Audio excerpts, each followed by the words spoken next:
Well, again, back in the saddle, in a corner, and I hope that isn't too distracting as I figure out just maybe more aesthetically pleasing backgrounds for these videos.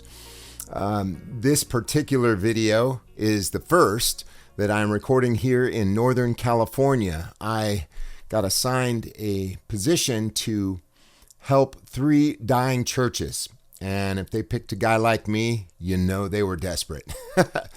Anyway, it's a joy. It's up here just east of Auburn, and it's been a blast. It's been pretty hectic trying to navigate those 3 churches. Teaching at one more regularly at 9:30, and then the other 2 alternating each Sunday. They're just, they're primarily old and dying churches, mainline denominational churches, which, are unhealthy in so many ways. Not all of them, but so many of them are so unhealthy.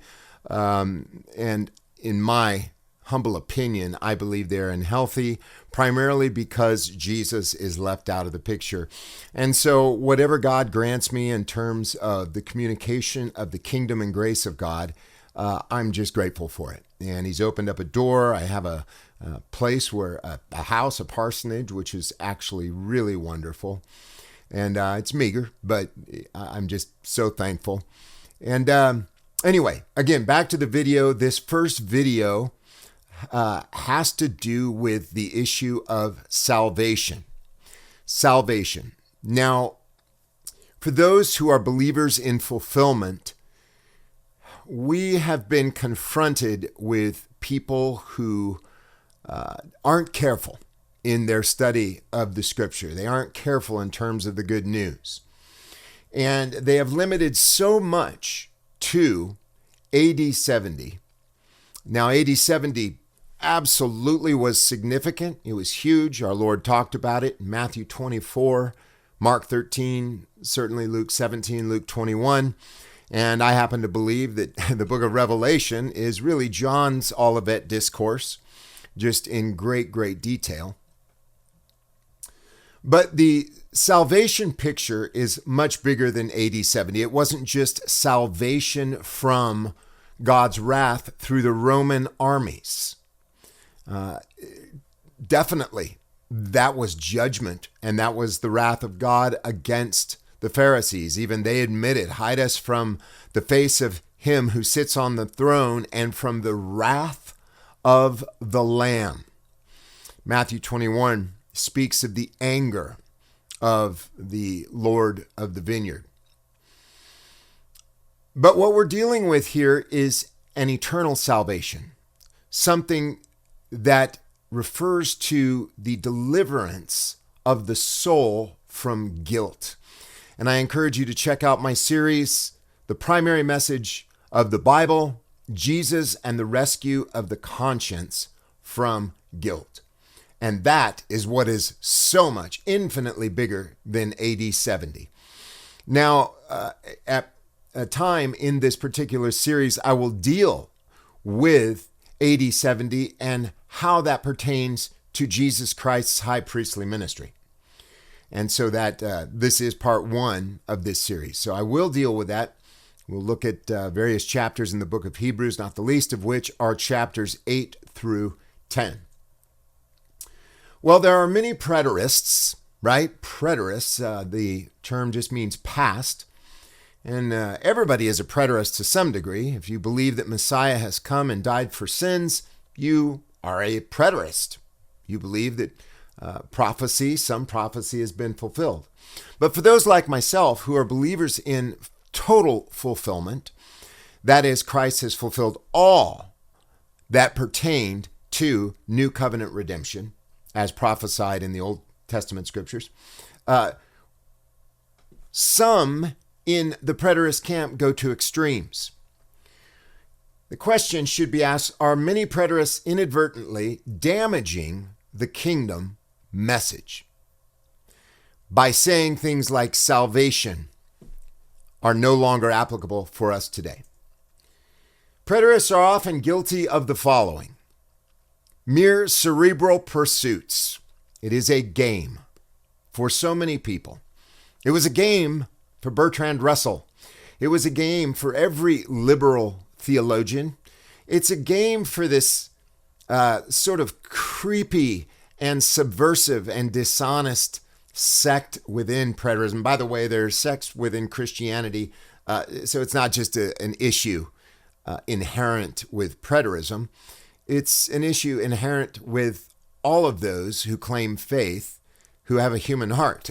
We are all prone to fallibly interpreting the scripture. That's why it is so important that we are humble before God and ask for wisdom. But we are never to approach the scripture as a game for a mere intellectual or cerebral pursuit, for the acquiring of knowledge that is simply about historical facts. They're guilty often of throwing out the baby with the bathwater, and I capitalize baby because they throw out Jesus, just like the mainline denominations often have done. They've thrown out Jesus. They try to accomplish social action and social justice without the founder of social justice and social action, Jesus Christ himself, the Lord of glory. And they're often guilty of not considering the implications of their assertions. They are shallow. So these people who just relegate salvation to the first century and not afterward, they are shallow. Now, some of these have gone off into Israelite only, but there are others who are still gullibly dabbling in things like, well, there's no more salvation, no more church, and so forth. Those things ceased in AD 70 at the destruction of the temple. And then finally, they are guilty often of a dismal and dangerous unfamiliarity with the Old Testament. And this is critical. This is critical. I find so many in the preterist camp very shallow, appealing mostly to the New Testament for, again, these historical facts, little things about the beast or the Antichrist or the false prophet or, the 10 kings and so forth. They focus on these very, very small minutiae to the neglect of the greater overarching picture of redemption and the everlasting, Daniel 2:44, the everlasting kingdom of God. They're just totally unfamiliar. And the simple-minded, unstable in all their ways, buy into it and just make assertions and say, because they like the idea of sounding intellectual, saying things are past without even considering that it is affecting them. For example, one of the things we will get to, and please check out my video on the refutation of Israelite only, refuting Israelite only. It's just a grotesque group, and rarely do you ever see such shallow and shoddy exegesis of Scripture. So please check out my video on Israelite only. Okay? One of the things that Jesus said to the Pharisees has to do with that very issue, that unfamiliarity with the Old Testament. Matthew 22, verse 29, Jesus answered them, "You are wrong," or as the King James says, "you do err because you do not know the Scriptures nor the power of God." And by the way, the New Testament Scriptures were not written at this point. You do err not knowing the Scriptures nor the power of God. We must study the Scriptures. The Bereans were more noble because they were searching the Scriptures. Which Scriptures? The New Testament had not been written yet. They were searching Genesis through Malachi. They were called more noble than those at Thessalonica, the Thessalonians, because they searched those Scriptures daily to see whether Jesus was the Christ. So what some of these people do is they just flippantly say that these things are done away with. They will make careless statements like, well, they were the church, but we are the children of the bride. So they throw the church out and say that it does not continue. even though Ephesians is very clear, chapter 3, verse 21, to him be glory in the church, age without end, unending ages. They say there's no more sin today. And of course, I would agree that for believers, their sins are gone. There's no more sin for believers. Okay? God does not see us as sinners, but saints, holy, washed, pure, blameless in his eyes. But they say there's no more sin, period.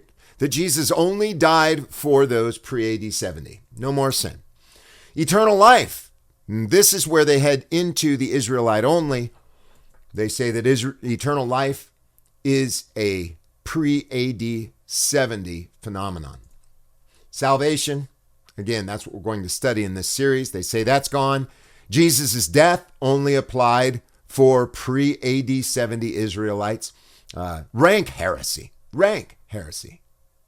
And yet I see so many who seem to be so in love with the scripture, but they worship intellectualism. Rather than studying the scriptures for the glory of God, they study the scriptures for the glory of their acumen, the glory of their intellect, their mind. It's idolatry. So they throw Jesus' death out. Thus, they have thrown the baby out with the bathwater. And suddenly, if there's no eternal life, if Jesus' immortality and eternal life and sacrifice does not apply to them, and they're just annihilated, universally annihilated with the rest of the world, well, why not start questioning the Bible? Throw it out too. And of course, ultimately, they lead to throwing out God, which also leads to functional atheism. And so many of these people are, in fact, atheists, or at best, functional atheists, perhaps deists, agnostic. It's functional atheism. This issue of salvation, to say that it only refers to salvation from the Roman wrath, is dangerous. It's dangerous. And I urge you to continue studying with me in this series. Please subscribe to the YouTube channel NCMI Live and also support us at www.patreon.com/NCMI Live and join together with us for part 2 of this incredibly important series dealing with salvation. Salvation, we are going to see that it is, again, so much bigger than AD 70. God be with you.